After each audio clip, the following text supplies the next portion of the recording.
It took forever to make that film and get it going. I know. It's like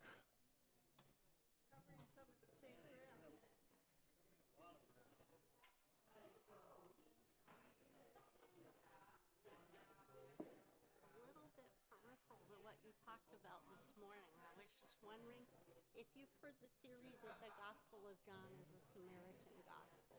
hmm, So when it talks yeah, about the Jews, yeah, it's talking about the purists who were interesting. against Jesus. Right, yeah, If you read it that way, it reads very different. it does. Yeah, that's Rita Nakashima brought. Oh, Rita said that. Okay, Yeah. yeah, I know Rita. Yeah, Okay. okay. Yeah. It's an interesting way to read John. Yeah, it is.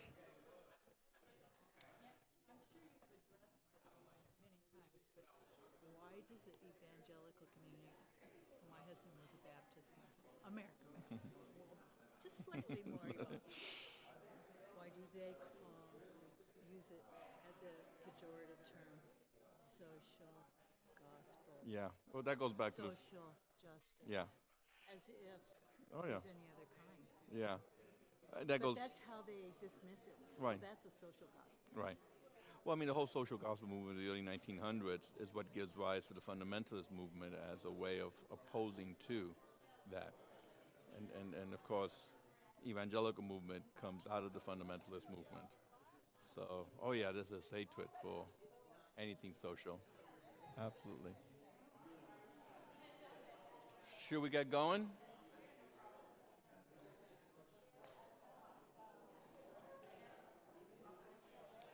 So there's a lot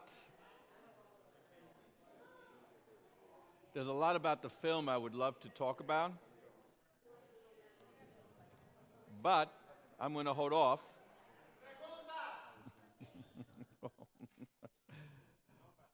While there's a lot, thank you. While I would love to jump into the film and just talk about that for the moment, I'm going to ask you to just hold your questions. I'm going to go into the second lecture dealing with hopelessness, and then later we'll take another break, and then we'll come back and we'll deal with questions about the film and about the lecture, and just spend a time, just doing that conversation, if that's okay with everybody. So let me begin by saying that all enlightened, Eurocentric, philosophical, and religious thought and movements is detrimental to communities of color. And I said the word all. All enlightened, Eurocentric, philosophical, and religious thought and movements are detrimental to communities of color. When a slaveholder writes the words, "We hold these truths to be self-evident that all men are created equal and they're endowed by their creators with certain unalienable rights, among them life, liberty, and the pursuit of happiness," that slaveholder who would rape his female slaves never assumed that that phrase had any reference to his slaves. And no one at the time who read those words ever considered that the slaves were included in those inalienable rights. When the French rebel and have their revolution, and they give us the slogan "Liberté, Égalité, and Fraternité," they knew that it was not meant for the colonized people in Haiti or in Algiers or in Vietnam. It was meant only for French people. The problem that we have with Eurocentric thought and its rhetoric of liberty and justice is that it is constructed so that very oppressive and unjust things can be done, yet spiritually and philosophically justified. So for the oppressed to embrace a philosophy that always excluded them as a means of seeking their own liberation not only becomes counterproductive, but I would also say damning. So you should not be surprised that when I was a small boy going to first grade and saying the Pledge of Allegiance like we had to every morning, when I got to the phrase, "and liberty and justice for all," as a small boy, I knew that did not apply to me. But before I begin to talk about rejecting Eurocentric thought, I have to begin with the realization of the depths of the colonization of my own mind. And I began to talk about that earlier this morning when I gave the example of being stopped by the police officer and being thankful for being racially profiled. Our minds are so colonized that I am taught to use a Eurocentric worldview as the means by which to resist oppression, as if my own culture has not provided me with any tools for that resistance. For me to be liberated, I have to reject the colonization of my mind, which means I have to reject Eurocentric philosophy and spirituality. And part of that spirituality, which I need to reject, that I want to talk about this afternoon, is the concept of hope, which I know is going to rub a lot of people the wrong way, because after all, isn't the gifts of the spirits faith and love and joy and hope? And I am telling you that hope is responsible for our oppression.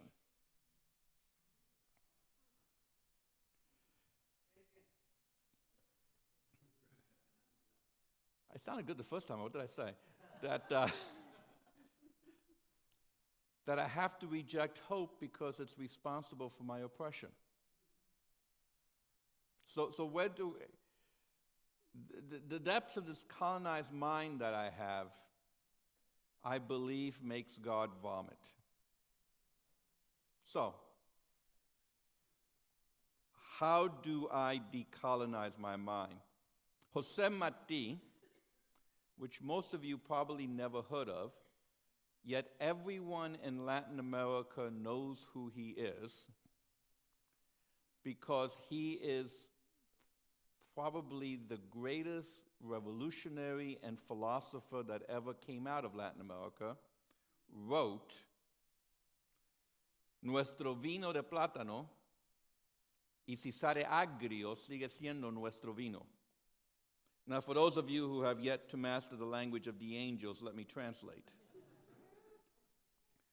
We will make our wine out of plantains. And even if it comes out sour, it is still our wine. And what he is saying is, we will make our philosophy out of our own cultural symbols. And it doesn't matter if we get it wrong, it's ours. And therefore it had value.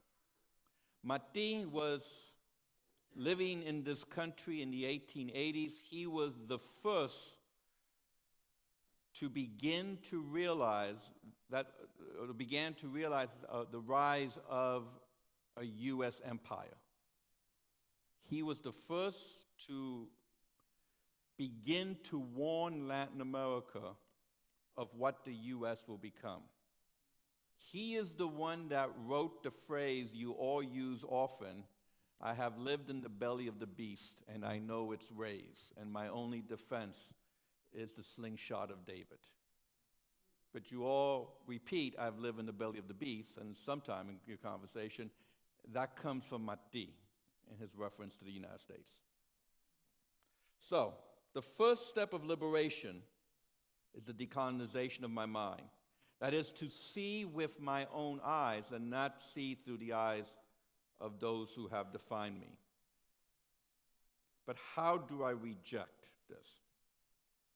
I begin by embracing hopelessness. This concept began to develop for me when I took a group of students to Cuernavaca, Mexico. The idea was we was going to the squatter villages to learn from the oppressed about neoliberalism and connect that neoliberalism with their poverty and our riches in the United States. So that was the mission. So we were in these squatter villages, dirt floors, huts, and in the evening we began to unpack for my students, predominantly white students. Not predominantly, they all were white.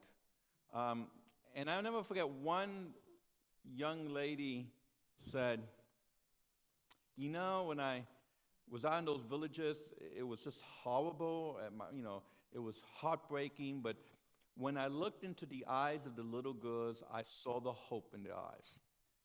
And at that point, I had my epistemological meltdown. Because my response, and this is probably why I'm not a good pastor, was something like, "I don't know what you saw in her eyes, but within 5 to 6 years, she's going to be turning tricks to put food on the table or be trapped in an abusive marriage. There is no hope for her. She will live a life of poverty, a life of abuse, a life really not much worth living because it will be misery and it will be horrible." And then all my students started crying. So, but the point I'm getting at is, by her imposing her first world hope upon the oppressed of the world, it saved her from having to deal with how her riches are interconnected with her poverty. And furthermore, it allows her to sleep peacefully at night, because after all, God is in control and God's going to take care of this, and I don't have to worry about it. And I didn't want to let her off the hook. I wanted her to wrestle with the fact that for the vast majority of the world's population, there is no hope but just death. All things do not work for good of those who love God and who have been called according to God's purposes.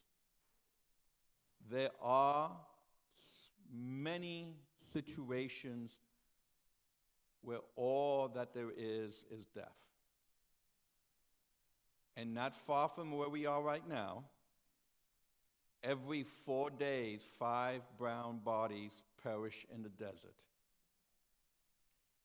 And it's over for them. It ended.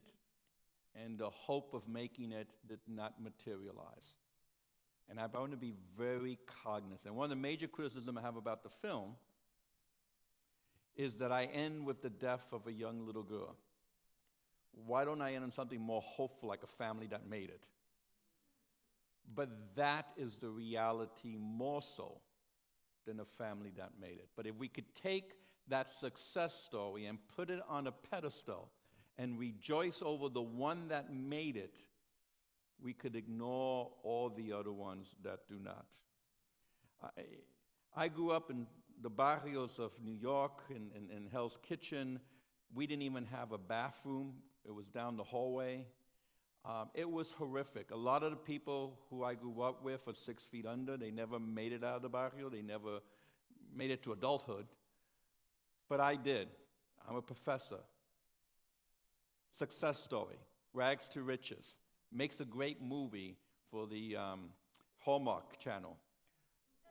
But the bottom line is, as long as we celebrate the one who made it out, we can ignore the structures that is causing so many of my compañeros who are perishing in the barrios of this country.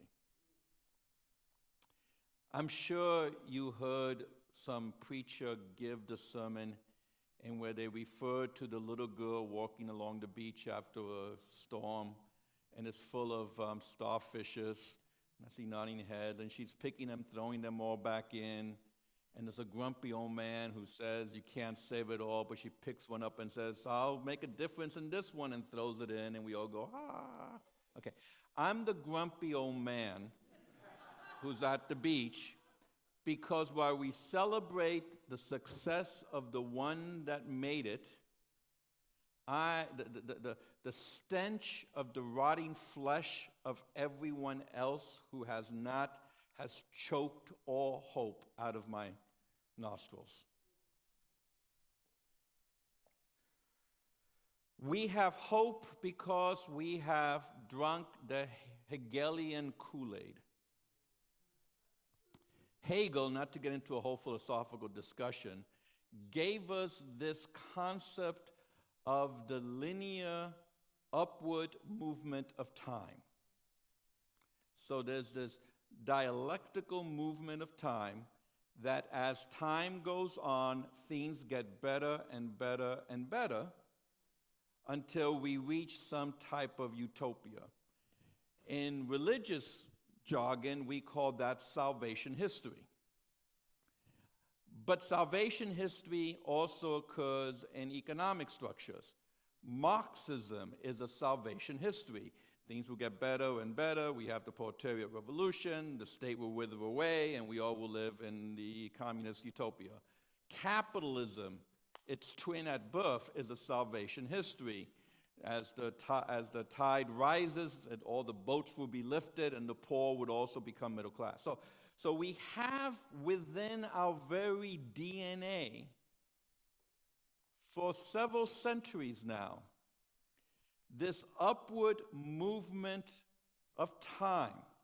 So much so that Martin Luther King would say that the arc of the moral universe is long, but it bends towards justice.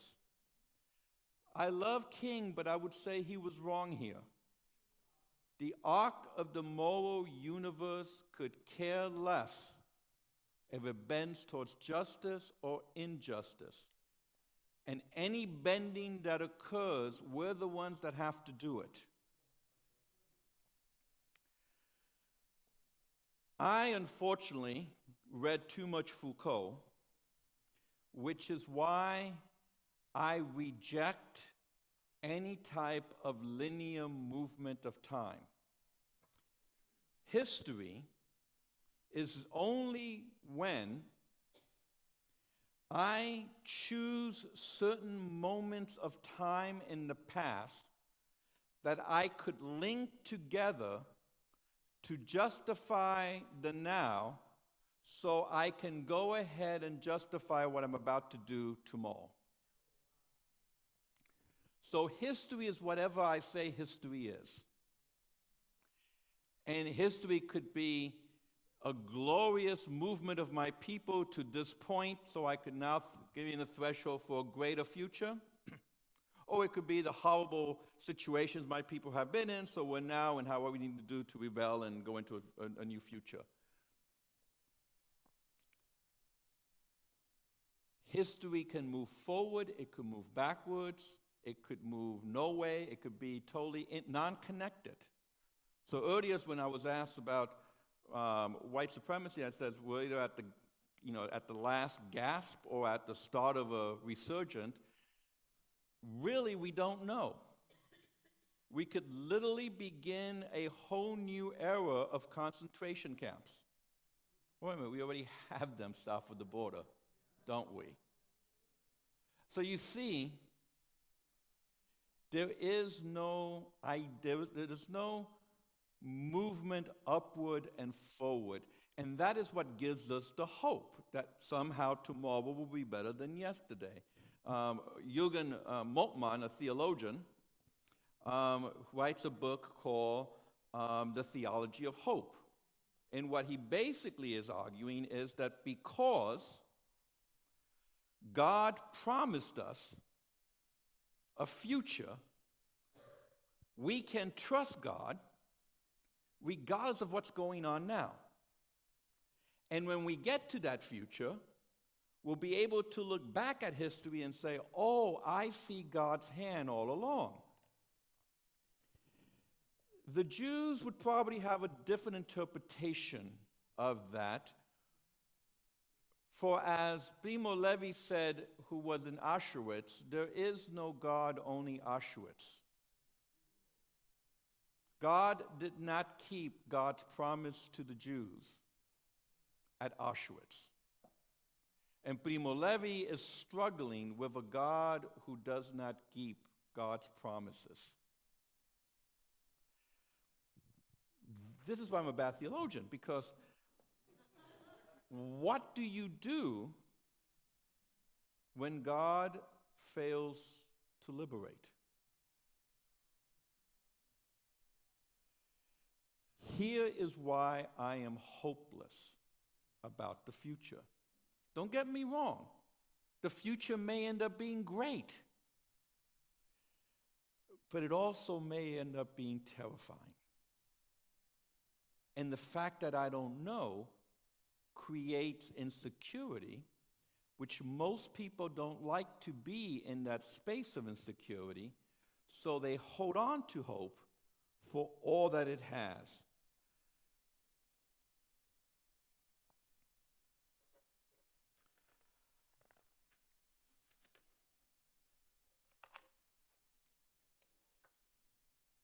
Every so often, Jesus appears in a tortilla.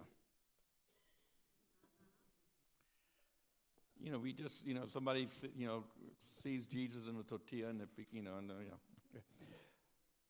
Basically, a group of Korean scientists did this study on the brain. Our brains are wired to see something familiar in the midst of chaos. So for example, like I'm looking at these tiles. If I was to tell you, there's a face in that tile, if you look hard enough, you will see an image of a face. Because in the chaotic static of the tile patterns, our minds work overtime to try to see order. I would argue that history is the chaotic static of conflicting events, and we attempt to see the face of Jesus in this history that's not there.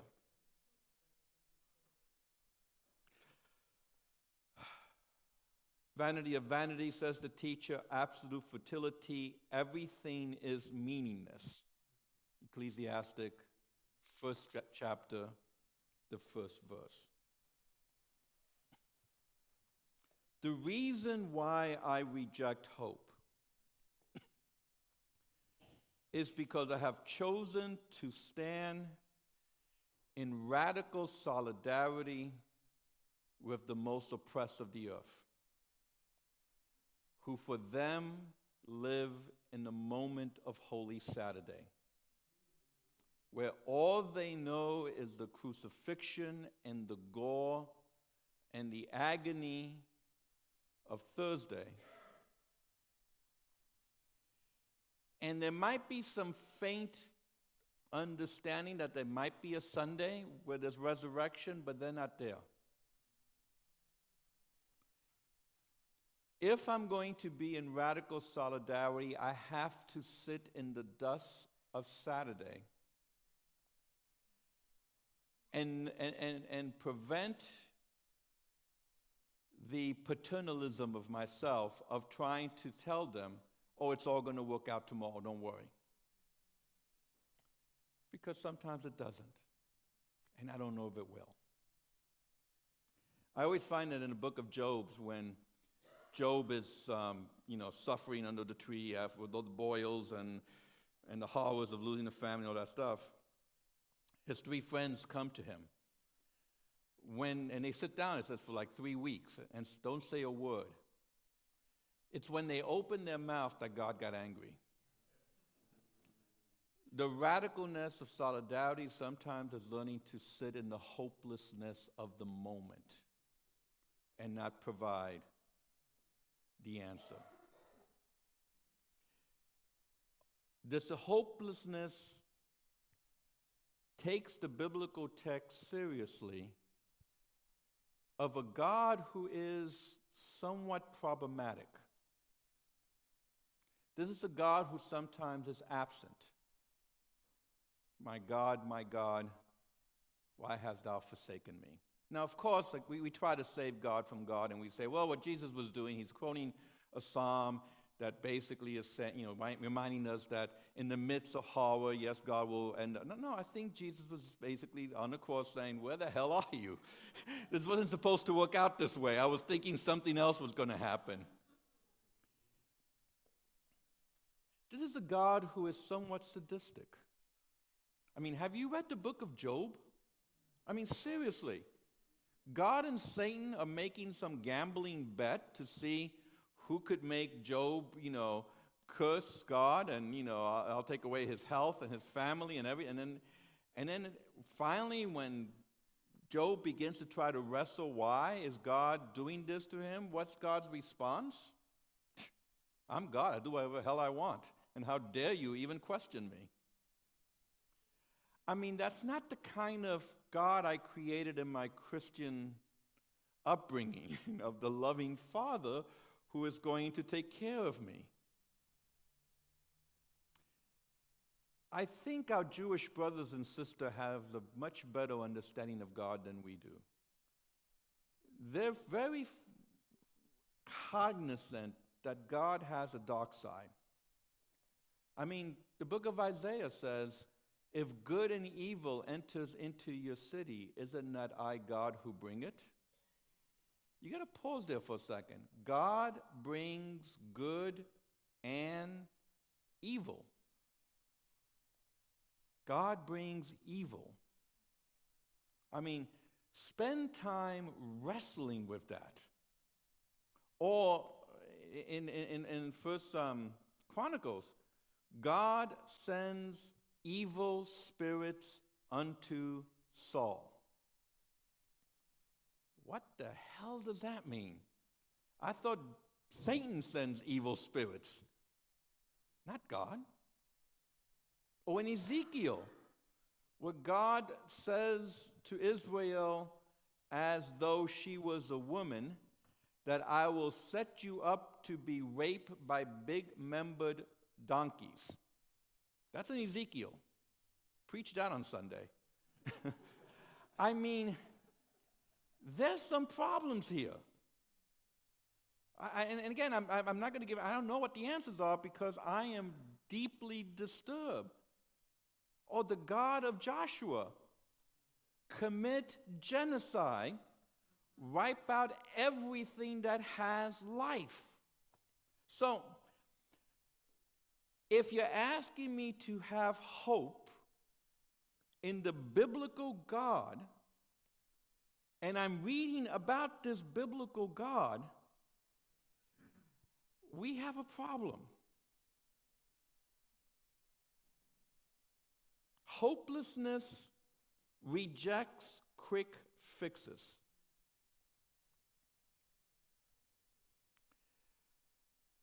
One of the mistakes that Moltmann makes is that he says that the opposite of hope is despair. And I think he's wrong. The opposite of hope is desperation. And there's a difference between the two words. When I'm in despair, I roll up into a ball, into the fetal position, and I gnash my teeth and cry. Desperation propels me into action. I would argue that people cross the desert not out of despair, but out of desperation, knowing they may die crossing this desert, but I have no other choice. Because if I stay, I die. If I leave, I might die. I'll take my chances.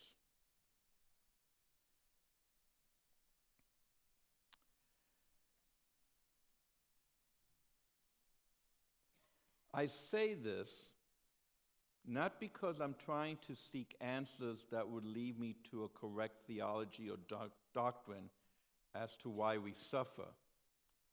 I say these things seeking the correct action, the correct praxis to employ that may lead me to justice. Hope domesticates the oppressed. When I was at Auschwitz, they have a sign over the gate that says, "Work will set you free."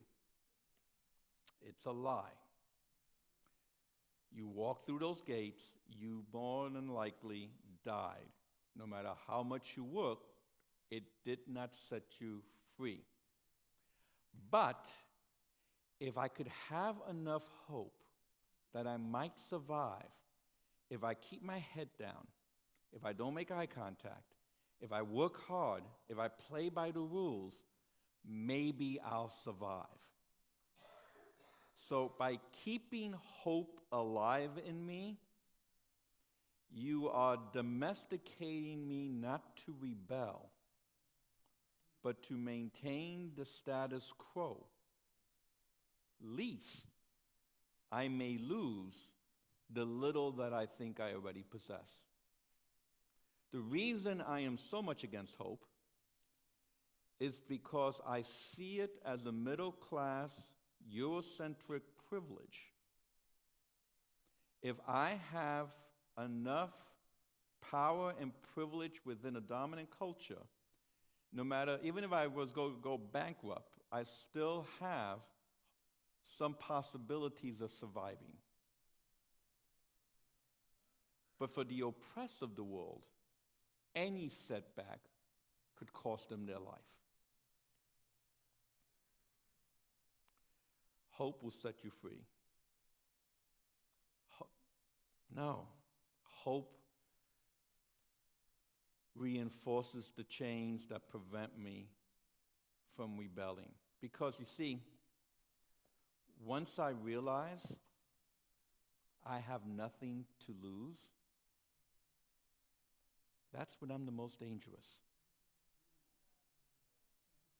Once I realize that I'm already dead, watch out. I really believe that part of the civil rights movement was when African Americans realized they were lynched anyway. And they had nothing to lose. Look, they're going to kill us, they're going to kill us anyway. At least we die fighting. The type of work I'm trying to do is get us to that point. And by us, I'm talking about communities of color, to the point of realizing we really have nothing to lose.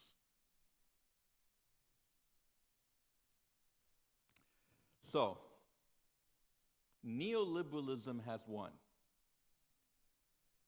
We're not going to overturn neoliberalism in our lifetime. Racism will continue for a long time. It's not going to end just because we all decided not to be racist anymore. Sexism and homophobia is on the rise.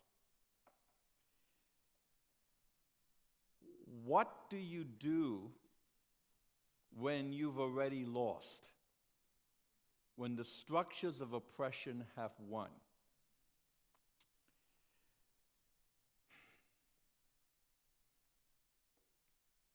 Following the rules is not what you do.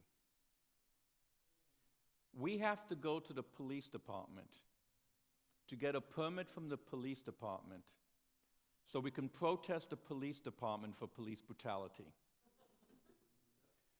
We have domesticated protests. This is the only country where we can drive to a march. The privilege of being able to drive so that you can march.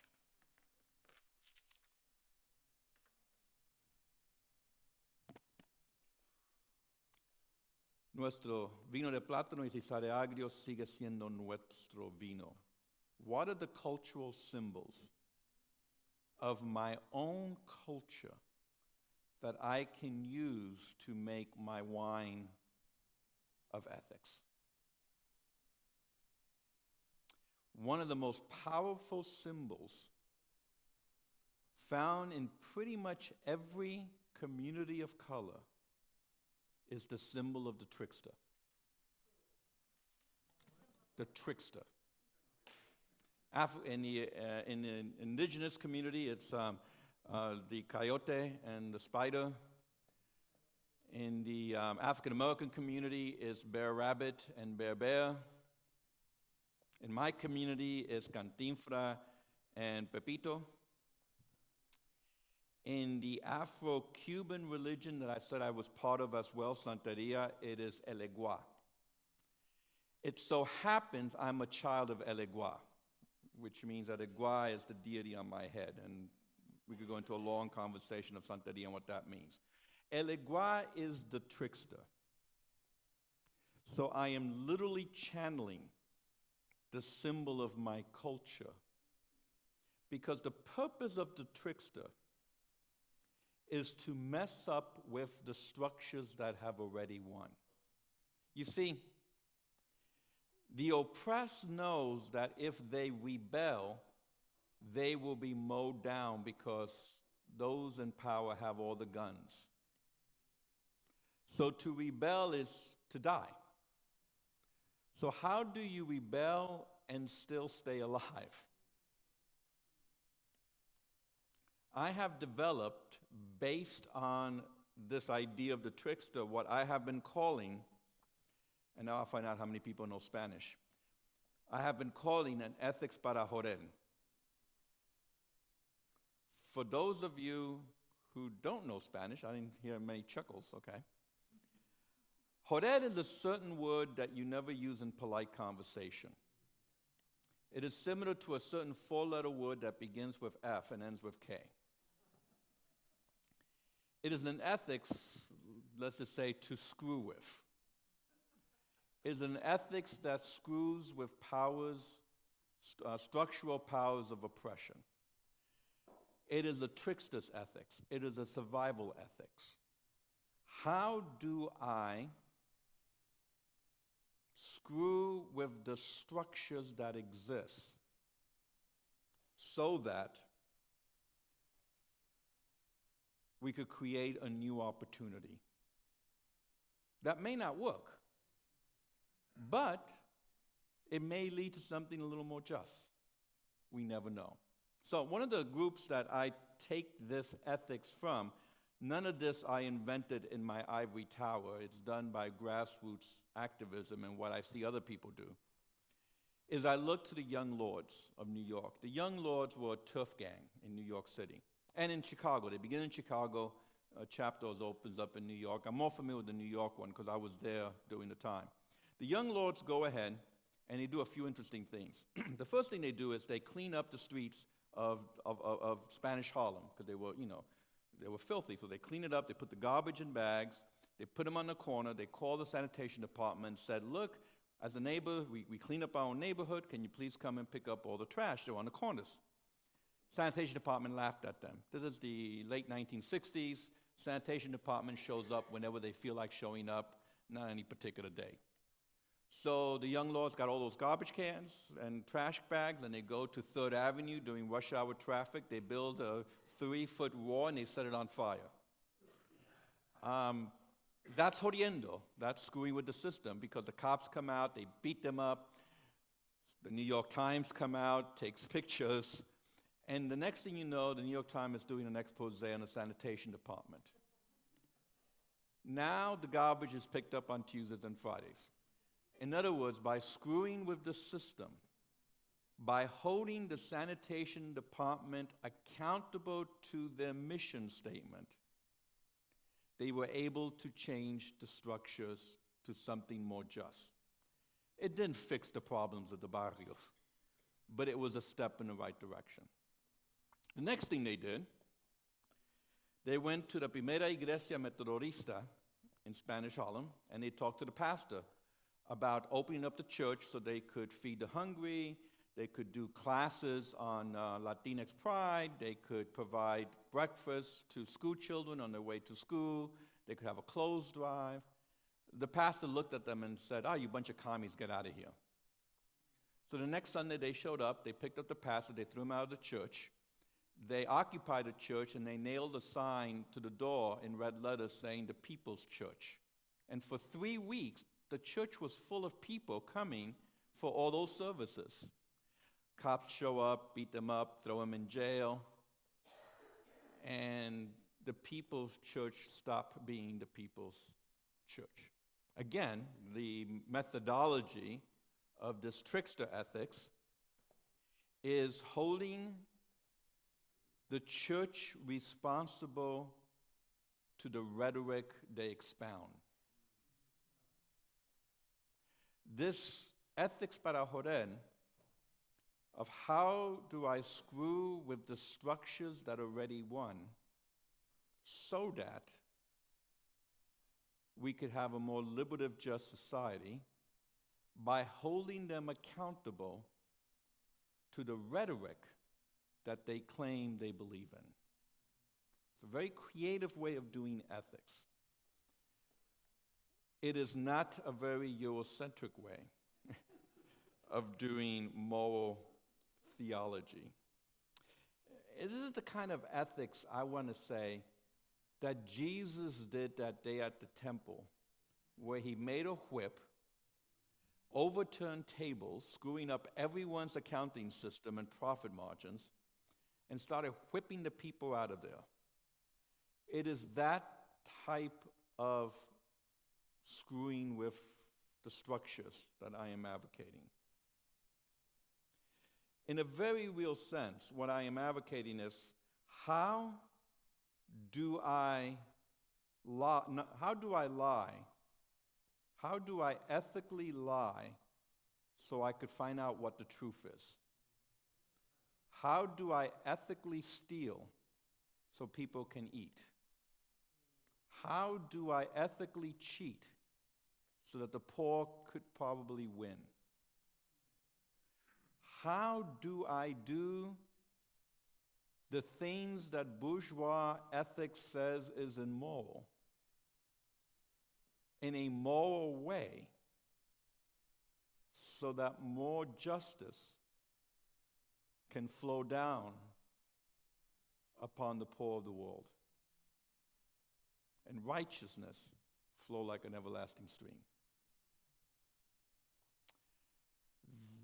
This is why I begin with embracing hopelessness, because I cannot continue to operate under Eurocentric's definitions of justice and righteousness and law and order,